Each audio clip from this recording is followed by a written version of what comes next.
G'day guys, welcome to episode 69 of Ask Jack D. Today I answer a question as to why entrepreneurship is not a rational decision and what is the number one force that we should be led by if we want to become the most powerful us we can be, and ultimately we want to make the contribution that we know we can make.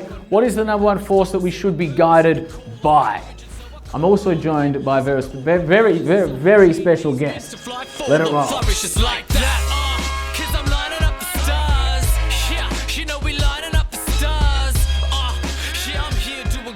G'day guys, welcome to episode 69 of Ask Jack D. In our last episode of Ask Jack D, I promised that we were welcoming a new family member, not only to the Delosa family, but also to the Entourage family who was arriving that very day. Well, it's now Monday and Bear has officially arrived as the new Delosa family member and the new Entourage mascot. He's 8 weeks old in about 3 days. He's the most adorable, well-natured little munchkin you'll ever meet. He's stolen just about every heart here at the Entourage. My coolness has gone right down because everyone now just likes Bear. I walk into a room, they don't even see me anymore. Here's why. So there you go, Bear, welcome to your first episode of Ask Jack D. Welcome, little buddy, how you feeling? Good, okay, good chat. There you go. Bear, ladies and gentlemen, he'll be featuring in Ask Jack D's going forward.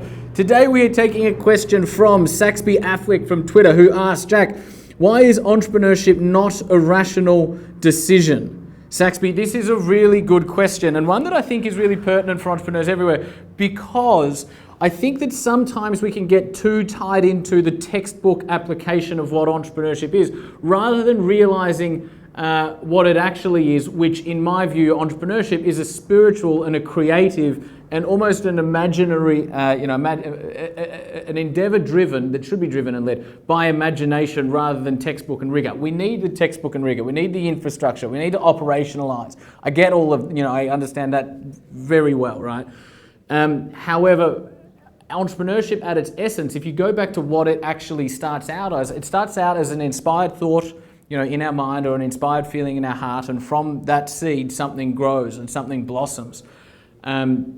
And we start to talk to people about it. We start to share it with people, and I tell one person, they tell one person, I tell another person, and slowly it grows. And soon what started out as purely a thought in our mind or an inspired feeling in our heart now becomes something real. And after a couple of years it becomes something substantial, and after a couple of more years it becomes something big that touches the hearts and minds of people everywhere, right?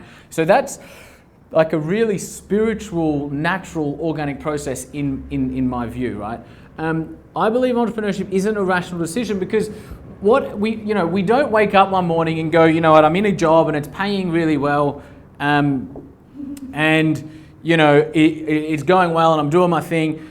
And I'm actually going to quit my job, and then I'm going to create a product, and then I'm going to try and sell the product, and I don't really have any experience in creating this product, and I might not necessarily have any experience in the industry. I'm going to spend a lot of money, I'm going to invest a lot of time, I'm probably going to need to work harder than anybody I know. I'm definitely not going to see results, particularly financial results, for the first couple of years. I'm going to be incredibly stressed to the detriment and the compromise of everything else going on in my life. I'm going to be spending money I don't have. I might be going into debt as a result, and there is a significant chance that I might not even be successful at the end of the day after I endure all of that. That's a great idea. Let's start today, right? That's generally not how we as entrepreneurs start out in this journey, right? What happens often is it starts off as, we get a tap on the shoulder, and it starts off as a whisper. And the whisper is something, in my view, that comes from within, and it says, I think you should look at a different path. I think you're destined for something more. I think you're here to do something different. I think the traditional path isn't going to work for you. I think that you could make a more significant contribution if you follow your own intuition rather than the traditional production line of education and career.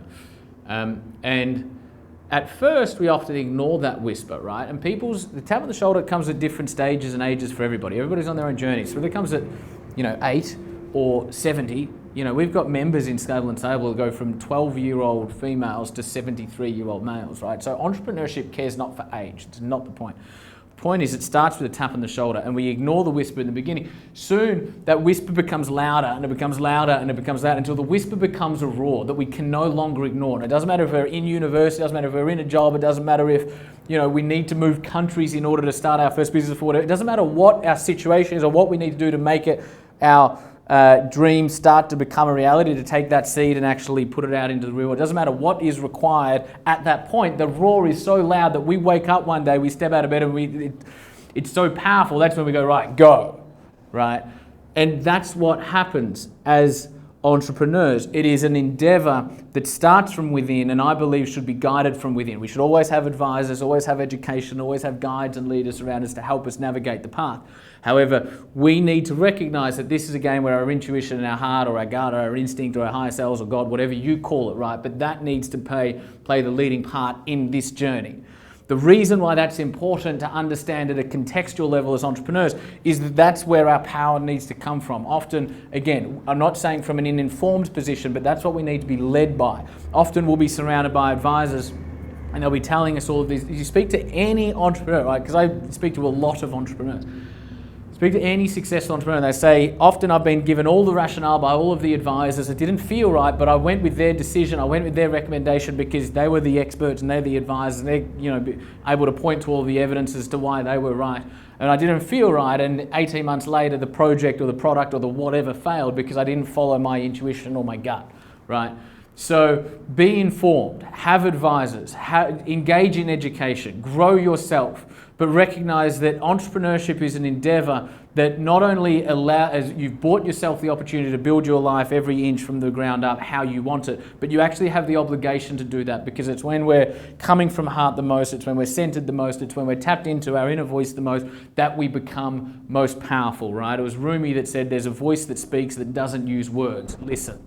And I think as entrepreneurs, we have put ourselves in a position where we can afford to listen, and we put ourselves into a position where the more we listen and the more weight, the more volume we give to that inner voice, the more powerful we become, the more successful we become, the greater the contribution we're ultimately able to make. So that's why entrepreneurship is not a rational decision. Yes, we need rationale. Yes, we need, you know, operationalization, whatever that word is.